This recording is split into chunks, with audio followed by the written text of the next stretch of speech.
నమస్తే. Welcome to Andhra Prabha. నేను ప్రశాంత్. ఇప్పుడు ఎలక్షన్ రిజల్ట్ రాగానే ముఖ్యంగా దేశవ్యాప్తంగా చాలామంది తమిళనాడు రిజల్ట్ గురించే మాట్లాడుకుంటున్నారు. ఎందుకు అంటే ఇప్పుడు విజయ్ గారు సీఎం అవుతారా లేదా టీవీకే పార్టీ నుంచి? మరి అతని జాతకం ప్రకారం ఏ విధంగా ఉంది అనే పూర్తి వివరాలైతే తెలుసుకుందాం. దీని గురించి అయితే మాట్లాడేందుకు ప్రస్తుతం మనతో పాటు ఆస్ట్రాలజర్ సూర్యనారాయణ గారు మనతో పాటు ఉన్నారు. నమస్తే అండి. నమస్కారం అమ్మా. శుభం బియాలి.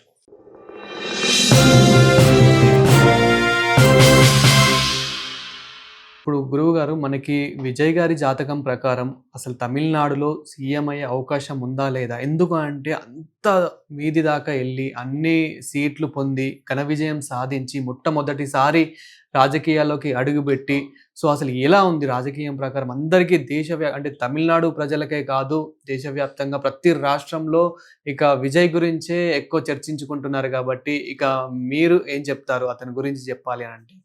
ఆయన జాతకం మన దగ్గర ఉందండి. జూన్ 22, 1974 ఆయన పుట్టిన సంవత్సరం ఉంది. అది పునర్వసు నక్షత్రం సుమారుగా కనిపిస్తోంది. కొంచెం పుష్యమి దగ్గరలో పునర్వసు ఎండింగ్లో ఆయన ఉన్నారు. 4వ పాదం ఉన్నారు అన్నట్టు కనబడుతుంది. అండ్ లగ్నం కూడా ఇక్కడ మిథున లగ్నం వచ్చింది ఆయనది. అయితే ఇప్పుడు మనం చూసుకోవాల్సిన విషయం ఏంటంటే ఇది కర్కాటక అంటే ఒక స్థాయికి వెళ్ళిన తర్వాత ఏంటంటే ఒక ఎస్టాబ్లిష్మెంట్ చేయడానికి ఏంటంటే గురుబలం కావాలని మనం అనుకున్న ఇంతకుముందు కూడా మనం మాట్లాడాం ఎన్నోసార్లు. ఈ కర్కాటక రాశిలో గురువు ప్రవేశించేది జూన్ 2కి ప్రవేశిస్తున్నాడు. సో జూన్ 2 తర్వాత ఆయనకి బలం పెరిగే అవకాశాలు బాగా కనబడుతున్నాయి. సో జూన్ 2 తర్వాత బలం పెరగడం అంటే ఆల్మోస్ట్ నేను గవర్నర్ గారిని కలిస్తే నాకు 2 వీక్స్ టైం కావాలని చెప్పి విజయ్ గారు అన్నట్టుగా మనం విన్నాము. టీవీలో వాటిలో వస్తున్నాయి. సో ఇప్పుడు ఒక 2 వీక్స్ వేసుకుంటే 14 రోజులు వేసుకోండి. 14 రోజులు అంటే ఇవాళ ఆల్రెడీ మనం వాళ్ళ డేట్స్ ప్రకారం చూసుకుంటే 7th 8th, సో 14 అంటే 21 22 అవుతుంది. సో ఏదైనప్పటికీ ఈ యొక్క కన్ఫ్యూజన్స్, ఈ యొక్క మిస్ ఫైరింగ్స్, తర్వాత డిఎంకే మధ్య కలయిక, వాళ్ళిద్దరి పొత్తుతో ఒక పార్టీ సీఎం ఎవరో ఒకరు అవ్వాలని ఒక ఆలోచన పెట్టుకోవడం, ఇవన్నీ ఈ ఫైటింగ్ అంతా కూడా ఈ 2 వారాలు జరుగుతుంటాయి నెమ్మదిగా.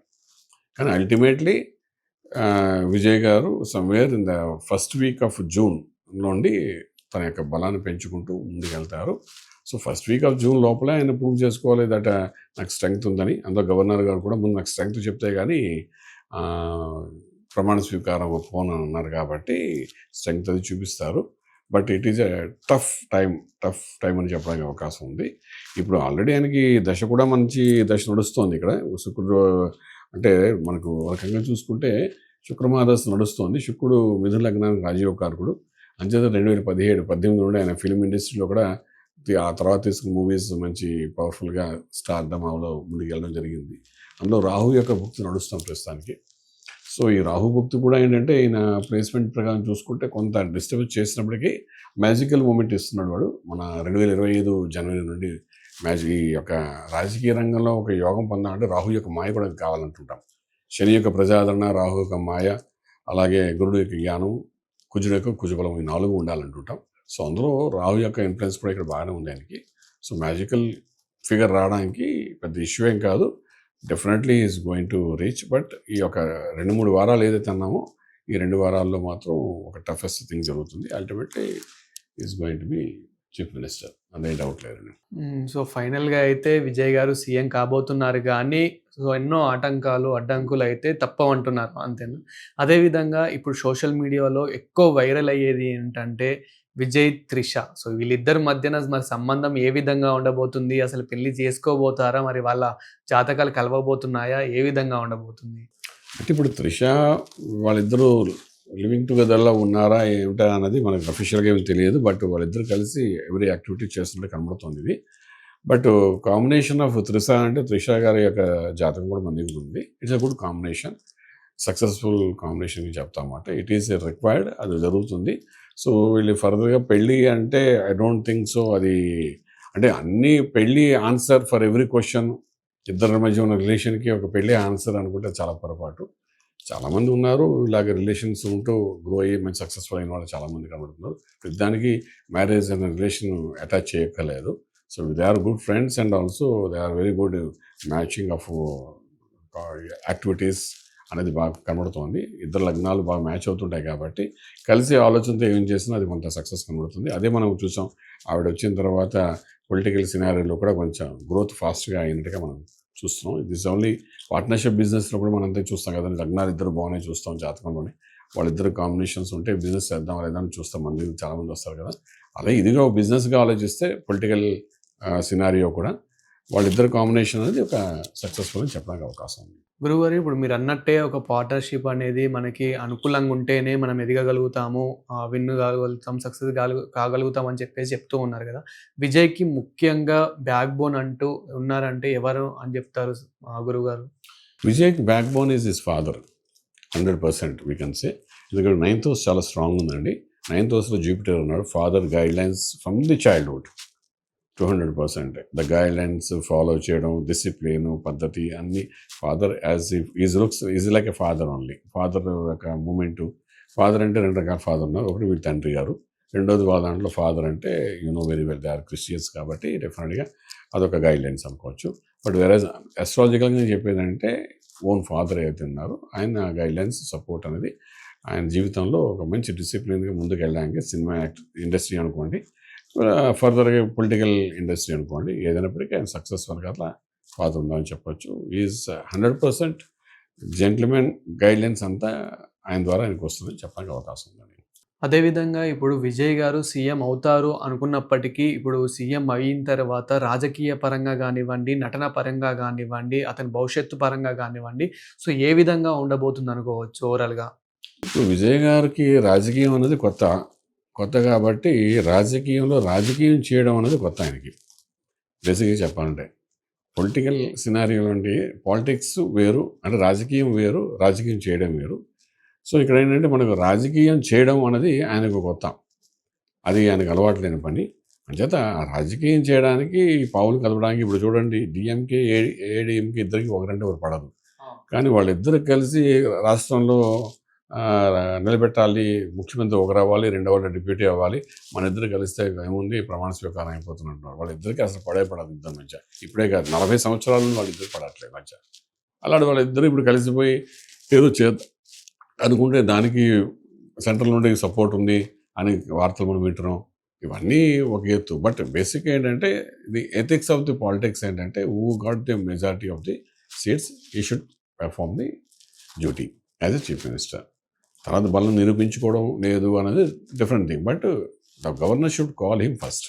ఎవరికి ఎక్కువ సీట్లు వచ్చాయి, మెజారిటీ సీట్స్ వచ్చి వాళ్ళకి పిలవడానికి ధర్మం. పిలిచిన తర్వాత వాళ్ళకి టైం ఇవ్వాలి ప్రమాణ స్వీకారం అయిన తర్వాత. But whereas here the tricks are going in different వే.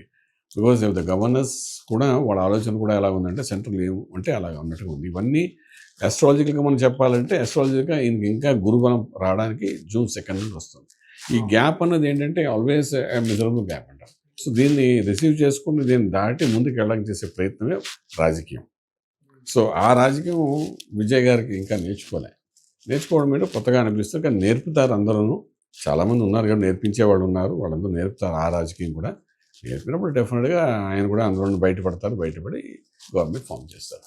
అదేవిధంగా ఇప్పుడు గురువుగారు త్రిషాని గనక రాజకీయాల్లో నిలబెడితే గనక, అంటే ఇప్పుడు ఒక ప్లేస్‌లో నిలబెట్టాలి కాబట్టి 2 ప్లేస్‌లలో విజయ్ గారే వచ్చారు కాబట్టి, సో మరి త్రిష గారు సేమ్ అలానే గెలుస్తారంటారా ఘన విజయంతోని?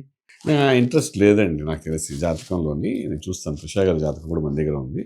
బట్ వెరాజ్ దీనిలో ఆవిడ ఓన్లీ సపోర్టింగ్ టు విజయ్ తప్ప రాజకీయంలో ఎదగడం అన్నది కానీ సపోర్టింగ్ అంటే రాజకీయంగా ఒక సీటు తీసుకుని అందులో గెలిచి అలా వెళ్ళడం ఆ మార్గం అనేది మనకి కనిపించింది. Purely supporting to Vijay only.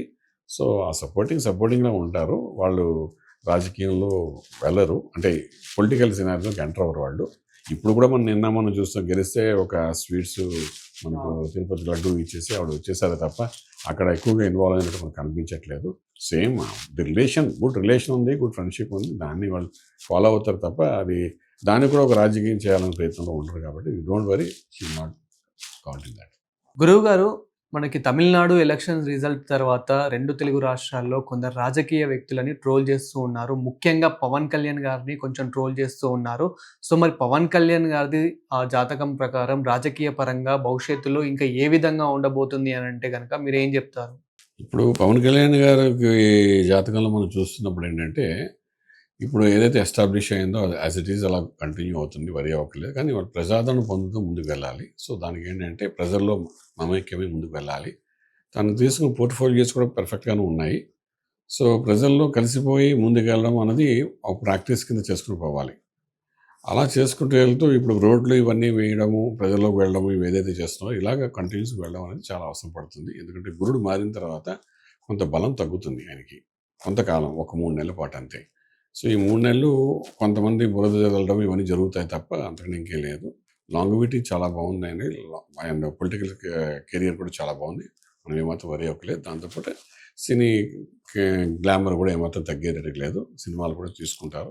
But ఏంటంటే ఒక జూన్ 2 తర్వాత ఒక 2-3 మంత్స్ ఆయనకి కొంత డిస్టర్బెన్స్ అవుతాయి. ఆ తర్వాత రికవరీ అవుతారు. వరి అవ్వట్లేదు. పొలిటికల్‌గా ఆయన కెరియర్ స్టార్ట్ అయిపోయినట్టు లెక్క. 100% సక్సెస్‌ఫుల్‌గా వెళ్తారు ఫిబ్రవరి. ఈ మధ్య పవన్ కళ్యాణ్ గారికి కొంచెం హెల్త్ ఇష్యూ వచ్చి అంటే ఈ పనుల్లో గానివ్వండి, తను పబ్లిక్‌లో గానివ్వండి, సోషల్ మీడియాలో గానివ్వండి, కొంచెం డల్ అయిపోయినట్లు తెలుస్తూ ఉంది. మరి రాబోయే రోజుల్లో ఇంకా ఏ విధంగా ఉండబోతారు? యాక్టివ్‌గా ఉంటారా? లేదంటే ఇలానే కొంచెం డల్‌గా ఉంటుందా? ఏ విధంగా ఉండబోతుంది అతని జాతకం? ఇప్పుడు మనం చెప్పుకున్నాం కదండీ! ఇది కంటిన్యూ అవుతుంది కొంతకాలము. ఒక అక్టోబర్ వరకు కొంచెం న్యూట్రల్‌గా ఉంటారు. పెద్ద అగ్రెసివ్‌గా వెళ్ళడం అనేది మనకు కనిపించదు. కొంచెం అనుభవంతో కూడిన వ్యక్తుల్లాగా మాట్లాడడం అది కనబడుతుంది తప్ప ఇంకేం లేదు. సో అక్టోబర్ తర్వాత మళ్ళా again you will be very strong enough. నిర్ణయాలు చాలా స్ట్రాంగ్‌గా ఉంటాయి. వరి అవ్వట్లేదు. మనం అక్టోబర్ 31 వరకు కొంత ఇబ్బందికరమైన పరిస్థితి మనం చూస్తా ఉంది. ఓకే. ఎక్కువగా ఇన్వాల్వ్ అవ్వకుండా ఎక్కడ అవసరం ఉంటే అక్కడ మాట్లాడి ఉండేటట్టుగా ముందుకెళ్ళిపోగలిగితే సరిపోతుంది. ఈయన మీద ఖచ్చితంగా ఏదో రకంగా మానసికంగా, శారీరకంగా, ఆర్థికంగా కొంత బురద జల్లడానికి కూడా ప్రయత్నం చేస్తారు. ఆల్రెడీ ఆయనకి అలవాటైంది ఇవన్నీ కాబట్టి భయపడక్కర్లేదు. అక్టోబర్ నుండి మళ్ళా హైప్స్ అది పెరుగుతుంది. ఆరోగ్యం కూడా సెట్ అయిపోతుంది. బ్రహ్మాండంగా ముందుకెళ్తారు. ఇప్పుడు ఏదైతే మనం తమిళనాడు ఎలక్షన్ రిజల్ట్ చూసామో, అదే విధంగా ఇంకా 4 రాష్ట్రాల ఎలక్షన్స్ రిజల్ట్ ఏవైతే చూసామో, ఈ రిజల్ట్ చూసాక మన 2 తెలుగు రాష్ట్రాల్లో ఏదైనా ప్రభావం చూపించే అవకాశం ఏమైనా ఉందంటారా? దానికి దీనికి ఏమి సంబంధం లేదండి. ఎందుకు మన మన 2 రాష్ట్రాల్లో తీసుకుంటే ఆంధ్రప్రదేశ్ మనకు ఎన్‌డీఏ కూటమి అది. సో దానికి ఇంకో 10 ఏళ్ల వరకు గ్యారంటీ ఏం ఇబ్బంది పడేది లేదు. ఇక మనం తెలంగాణ, మనం ఇక్కడ ఉంటున్న తెలంగాణను చూస్తే డెఫినిట్‌గా దాని ప్రభావం కనబడుతుంది. ఎందుకంటే ఒక చోట జరుగుతున్న దాని యొక్క ఇన్‌ఫ్లుయెన్స్ బట్టి ఇంకొక చోట జరిగే పద్ధతులు మారిపోతూ ఉంటాయి. అంచేత కొంచెం జాగ్రత్త ఉండవలసి వస్తుంది. రేవంత్ రెడ్డి గారు వీళ్ళంతా తీసుకుంటున్న నిర్ణయాలు. ఎందుకంటే రేవంత్ రెడ్డి గారు కూడా ముఖ్యమంత్రి గారికి కొంతవరకు జూన్ నుండి అక్టోబర్ మధ్యలో కొన్ని ఇబ్బందులు పడే అవకాశాలు ఉన్నాయి. సో ఏదైనా ఒక నిర్ణయాలు తీసుకున్నప్పుడు మన పూర్వాశ్రమంలో చేసిన కొన్ని తప్పులు బయటపడే అవకాశాలు ఉంటాయి. అదే మెయిన్ కాజ్‌గా తీసుకొని అటాక్ చేయవలసిన అవసరం పడుతుంది. అంచేత ఇవన్నీ బయటపడ్డము, కొంత మానసికంగా ఒత్తిడి పొందడము, ఆహ్, ప్రతిపక్షంతో గొడవకి దిగినప్పుడు సరైన సమాధానం చెప్పలేకపోవడం ఇవన్నీ కూడా మనం చూస్తాం. ముఖ్యమంత్రి గారు తెలంగాణ ముఖ్యమంత్రిలోని. సో ఇది అక్కడ ఎలక్షన్‌లో దాని ఇన్‌ఫ్లుయెన్స్ అని చెప్పడానికి లేదు గానీ, జనరల్‌గా గ్రహరీత్యా ఇవన్నీ ఈ ఒక 3 నెలలు పూర్తిగా ఆయనకి ప్రెషర్ అది ఉంటుందని చెప్పడానికి అవకాశం ఉంది. ఇప్పుడు సోషల్ మీడియాలో మనకి ఎక్కువ వైరల్ అయ్యేదంటే విజయ్‌తోని పవన్ కళ్యాణ్ గారిని కంపేర్ చేస్తూ ఉన్నారు. సో, విజయ్ గెలుపు అక్కడ, ఇక్కడ పవన్ కళ్యాణ్ గారికి ఏమైనా ఎఫెక్ట్ చూయించే అవకాశాలు ఏమైనా ఉన్నాయంటారా? భవిష్యత్తులో గానివ్వండి, ఇప్పుడు గానివ్వండి? ఎవరిది గెలుపు వాళ్ళదేనండి. So, Pawan Kalyan is a very good back సపోర్ట్‌తో ముందుకొస్తున్న వ్యక్తి అయినా, అలాగే విజయ్ గారు కూడా హార్డ్ వర్క్‌తో బయటకొచ్చిన వాళ్ళిద్దరూ ఆల్మోస్ట్ వెరీ గుడ్ హార్డ్ వర్క్‌లో వచ్చిన వాళ్ళే. విజయ్ గారితోని మనం ఇంకా వీలైతే ఎన్టీ రామారావు గారి లాగా మొట్టమొదట ఎంజీఆర్ లాగా ఒకసారి పార్టీ మొదలుపెట్టగానే సక్సెస్‌ఫుల్ అవ్వడం, సీఎం లెవెల్ వరకు వెళ్ళడం అని ఏదైతే మనం చూస్తున్నామో అది career graph is totally different ఆయన జాతకానికి. పవన్ కళ్యాణ్ గారి యొక్క గ్రాఫ్ ఈస్ డిఫరెంట్. సో రేపు ఉదయం సెంట్రల్‌లో ఏమైనా చేయాలనుకున్నా పవన్ కళ్యాణ్ గారికి ఉన్న power is totally different. Central ఏం చేద్దామన్నా కూడా విజయ్ గారికి ఉన్న పవర్ డిఫరెంట్. సో కొన్ని పనులు ఈయన చేయగలిగితే కొన్ని పనులు ఆయన చేయగలుగుతారు. సో ఓవరాల్‌గా తీసుకుంటే మనకు కనబడేది డిప్యూటీ సీఎం అయినప్పటికీ కూడా పవన్ కళ్యాణ్ గారికి ఉన్న పవర్ గానీ, రిలేషన్‌షిప్స్ గానీ, సెంట్రల్‌లో గానీ, స్టేట్‌లో గానీ is totally unbelievable strength it is. So strength ఆయనకు ఉన్న వ్యక్తి ఈయన స్ట్రెంగ్త్ క్రియేషన్ చేసుకుంటున్నారు ఇప్పుడు ఇంకా. So lot of difference is there. అంటే మనం చెప్పాలంటే మనం ఇద్దరు స్కేల్స్‌లో కూడాను, గ్రాఫ్స్‌లో కూడా చాలా వేరియేషన్స్ ఉన్నాయి. So it is like a startup అని చెప్పొచ్చు విజయ్ గారిది మన ముఖ్యమంత్రిగా. సో ఇంకా టైం పడుతుంది రీచ్ టు పవన్ గారి లెవెల్‌కి వెళ్ళాలంటే కొంచెం టైం పట్టేది. పొలిటికల్‌గా చెప్తున్నాను. యాక్టర్‌గా నేను మాట్లాడట్లేదు. పొలిటికల్‌గా ఇట్ టేక్స్ టైమ్. ఇప్పుడు ఇక్కడ సర్దుబాటు చేయడానికే ఆయన రాజకీయం ఆడాలి. ఆ రాజకీయం ఆడడం అనేది ఆయనకు చేత కాదు. సో ఎలాగ సర్దుబాటు చేస్తారు, ఎంత ప్రెషర్ తీసుకుంటారు, ఎవరు వస్తారు అంటే మేము ఎవరు రామని అన్నారు అనుకోండి, ఇట్స్ టోటలీ డిఫరెంట్ థింగ్. అస్ట్రాలజికల్గా మనకు తెలుస్తుంది, ప్రెషర్ రిసీవ్ చేసుకోవాలి, తర్వాత ఈయన పార్టీ సీఎం అవుతాడు అని కన్ఫర్మ్గా తెలుస్తుంది. బట్ మనకేంటి జరగబోయే సంగతి చెప్తున్నాం, కానీ జరగబోయే సంగతి అక్కడికి ప్రమాణ స్వీకారం చేసే లోపల ఎన్ని సంఘటనలు జరుగుతాయి మనం చూడలేదు. ఆంధ్రాలో అని కూడాను ఎన్టీ రామారావు గారు 4 రోజులు అమెరికా వెళ్ళి వచ్చేసరికి నాదెండ్ల భాస్కర్ రావు గారు ప్రమాణ స్వీకారం చేయిస్తారు. ఇక్కడ సెంట్రల్ ఏం చేసిందిగా గవర్నర్కి చెప్పి ప్రమాణ స్వీకారం చేయమంది. స్ట్రెంగ్త్ చూపించమంటే చూపించడానికి అవ్వలేదు ఆయనకి. బట్ చేసింది కదా కొన్నాళ్ళు, 4 రోజులు ఆయన ముఖ్యమంత్రిగా అయ్యారు కదా. ఎవరు ఒక దయాదక్షిణ మీద అయింది ఇక్కడ? సెంట్రల్ యొక్క దయాదక్షిణం. సెంట్రల్ ఏం చెప్తే అది గవర్నర్ చేశాడు. ఇప్పుడు తమిళనాడు కూడా అదే జరుగుతుంది. తమిళనాడు రాజకీయాలంతా రాజకీయం మనం ఎక్కడ చూడము. తమిళనాడు కూడా అదే జరుగుతుంది. అయితే ఏడీఎంకేకి ఏడీఎంకే ఎక్కడ పొత్తులు వాళ్ళిద్దరికి, డిఎంకేకి ఏడీఎంకేకి వాళ్ళిద్దరు బద్ద శత్రువులే. ఇప్పుడు వాళ్ళిద్దరు కలిసిపోతారంటే కలిసిపోయి ఎవరో ఒకరు కలిసిపోయే అవకాశాలు ఏమైనా ఉన్నాయంటారా? ఇప్పుడు పైన సెంట్రల్ సపోర్ట్ చేస్తుందంటే ఏడీఎంకేకి ఆల్రెడీ కొంత సపోర్ట్ ఉంది కాబట్టి డెఫినెట్గా వాళ్ళు తీసుకునే నిర్ణయాల మీద చేస్తారు. ఒకటి చేయగలుగుతారు ఏమైనా కొంతవరకు. ఏడీఎంకేలో ఇప్పుడు కాంగ్రెస్ ఏదైతే ఉందో, కాంగ్రెస్ అని కాకుండా సెంట్రల్ ఏమైనా ఆలోచిస్తారు ఇంకే రకంగా చేస్తే బాగుంటుంది. బట్ వన్ థింగ్ అండి, అఫీషియలీ మనం చెప్పాలంటే ఇవన్నీ కర్ణాటకలో కూడా మనం చూసాం ఇటువంటి రాజకీయాలు. దేవగడ రాజకీయం మనం చూసాం. అలాగే మనకు ఇప్పుడున్న కర్ణాటక కాంగ్రెస్లో అప్స్ అండ్ డౌన్స్ ఎన్నో చూసాం మనం అన్నీ. సో ఎవరు ముఖ్యమంత్రి అవుతారో ఎవరికి తెలియలేదు, అలాగే అయిపోయిన పరిస్థితి. ఓకే, తర్వాత ఇప్పుడు కాంగ్రెస్లో మళ్ళీ వాళ్ళు 2 సంవత్సరాలు 2 సంవత్సరాలు అనుకున్నారు. బట్ అల్టిమేట్లీ అది కూడా జరగలేదు. సో ఏడీఎంకే డిఎంకే వాళ్ళు ఇద్దరు కలిసి ఏదైనా చేస్తారు అని అంటే అది కొంతవరకు విజయ్ గారిని బలహీనపరచడానికి ఏదో చేసే ప్రయత్నంగా ఉంటుంది తప్ప రాజకీయం ultimately is going to win it. అదేవిధంగా ఇప్పుడు చంద్రబాబు గారి జాతకం ప్రకారం చూస్తూ ఉంటే కనుక రాబోయే రోజుల్లో రాజకీయ పరంగా ఏ విధంగా ఉండబోతుంది అంటే ఏం చెప్తారు గురువు గారు? ఇక్కడ బాబు గారు ఒక్కరు కాదు, ఇది ఎన్డీఏ కూటమి. ఇది కూటమిలో పవన్ కళ్యాణ్ గారికి ఒక బలం ఉంది, అలాగే అక్కడ మోదీ గారికి ఒక బలం ఉంది, అలాగే బాబు గారు కూడా ఒక చిన్న బలం ఉంది. ఈ కాంబినేషన్లో ఆయన్ని మనం గుర్తించాం. ఆయన బలం ఒక సైలెంట్ మోడ్లో నడుస్తుంటుంది. పవర్ఫుల్గా పనిచేసేది అంటే అక్కడ సెంట్రల్ది ప్లస్ ఇక్కడ పవన్ కళ్యాణ్ గారిది పనిచేస్తుంటుంది. కాబట్టి okay fine, it is a good combination చెప్పచ్చు. ఒక్కొక్కసారి చూడండి, నలుగురితో మనం వెళ్ళిపోతున్నప్పుడు మనకు ఒక స్ట్రెంగ్త్ ఆటోమేటిక్గా పెరుగుతూ ఉంటుంది. ఓకే, అలాగా చంద్రబాబు నాయుడు గారి యొక్క జాతకం కూడా ప్రస్తుతానికి వెళ్తుంది.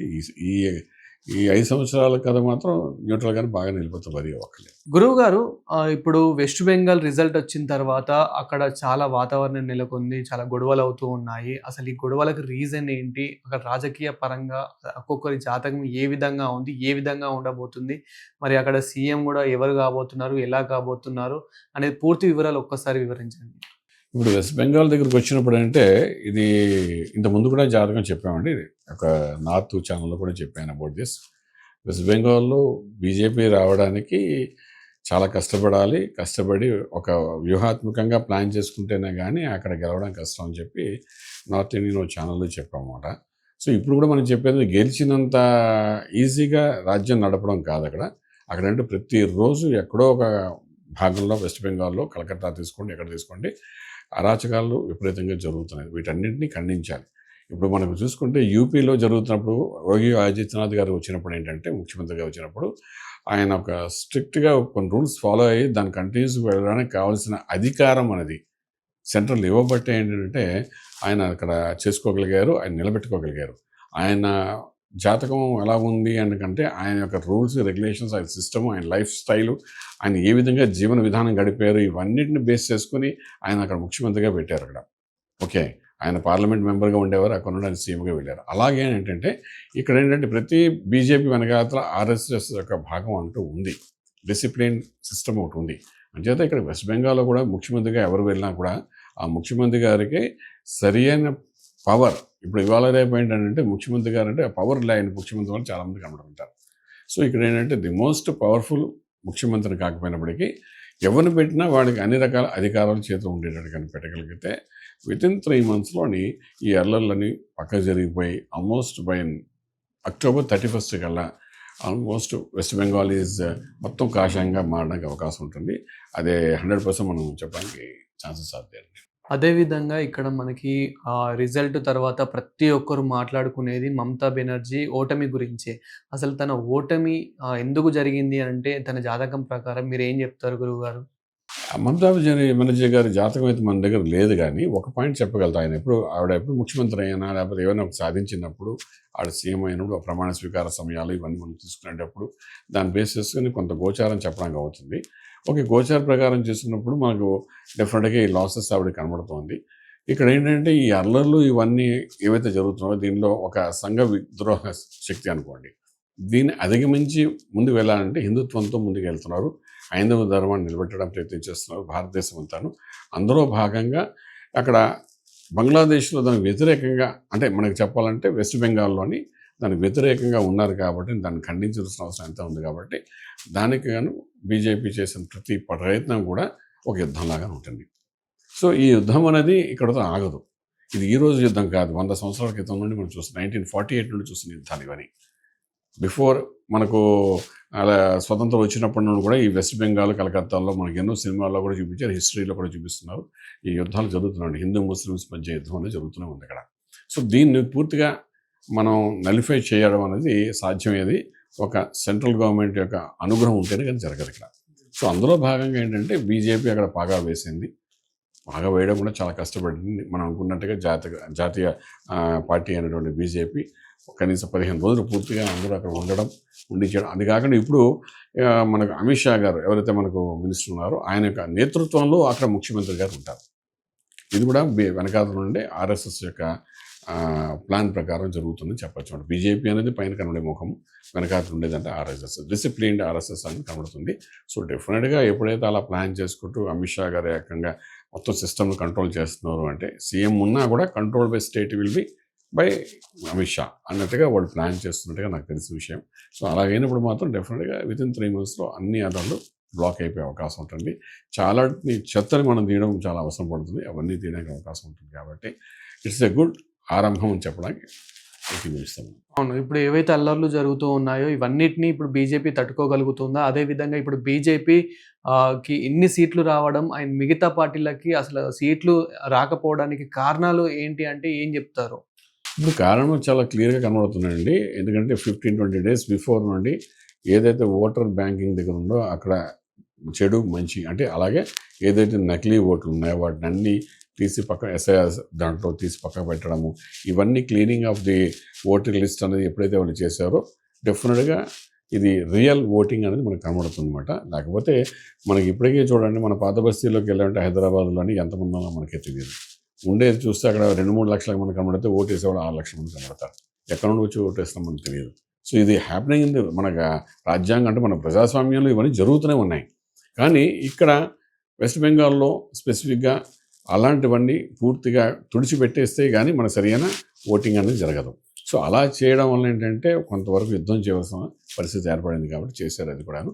సో అలా చేయడం వల్ల ఏంటంటే యాక్చువల్ ఓటర్స్ ఎవరైతే ఉన్నారో వాళ్ళని ప్రోత్సహించడము, ప్రతిరోజు అక్కడ ఉండి దగ్గరుండి బీజేపీ కార్యకర్తలు అనుకోండి, సెంటర్లో అనుకోండి, దగ్గరుండి ఆ భయాన్ని తొలగించారు. ఓటర్ల మధ్యలో ఉన్న భయాన్ని, అంటే నువ్వు వేస్తే మనకు టీఎంకేకే వేయాలి, వేరే వరకు వేయకూడదు అన్న, తమిళ కాంగ్రెస్కి వేయాలి అన్నట్టుగా భయోపేతం చేసింది కూడా జరిగిన సంఘటనలు ఉన్నాయి అక్కడ. సో వీటన్నిటిని దూరంగా బీజేపీ కాషాయం అనేది ఇక్కడ ప్రతి వీధి తిరిగి మేము ఉన్నాం, భయపడక్కర్లేదని చాలా కాన్ఫిడెంట్గా చెప్పడం, ఆ యాత్ర అక్కడ చేయడం, దాని మూలంగా మనిషిలో ఒక పరివర్తనం రావడము, పర్వాలేదు మనం వేసిన ఇబ్బంది లేదు, మనకు సెంట్రల్ గవర్నమెంట్ చూసుకుంటుంది అంటే సెంట్రల్ గవర్నమెంటే డైరెక్ట్గా అక్కడ ఇన్వాల్వ్ అయ్యి కూర్చుని 15 రోజులు చేయబట్టి ఈ సిస్టమ్ అంతా మారి ఓటింగ్ సిస్టంలో మనకు ఒక నెగిటివ్ నుండి పాజిటివ్ ఎనర్జీ రావడం జరిగింది. అదే మనం ఇప్పుడు చూస్తున్నాం అక్కడ మార్పు అనేది వెస్ట్ బెంగాల్. థ్యాంక్ యూ గురుగారు. షూర్.